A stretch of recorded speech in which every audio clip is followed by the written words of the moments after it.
Баршаңызға сәлем, сіздермен Олжалғас. Көктемде өте дәрумендерге ие күйеуімнің ең сүйікті салаты редиска салатын ұсынбақшымын. Жасап көрулеріңізге кеңес беремін. Бізге керекті азық-түліктер укроп, петрушка, көкпияз, 2 бума редиска, 1 қияр, айран және тұз қажет.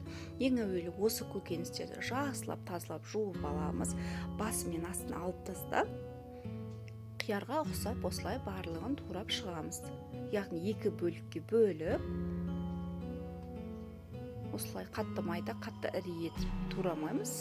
Орташа осылай етіп тураймыз.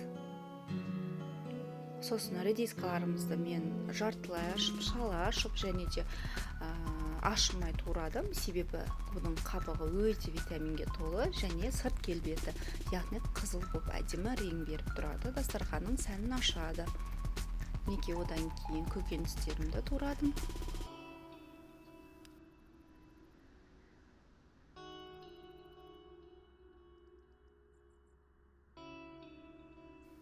Көкөністерді майда етіп турадым.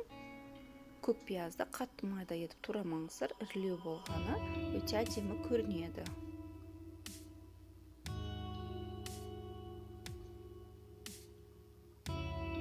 Сосын бір шай қасықтай тұз салдым. Тұз салу да өте маңызды. Сосын үй жағдайында айранды 200 граммда примерно қостым. Жақсылап араластырып, басын бірігіп, дастарханға ұсынсаңыздар болады.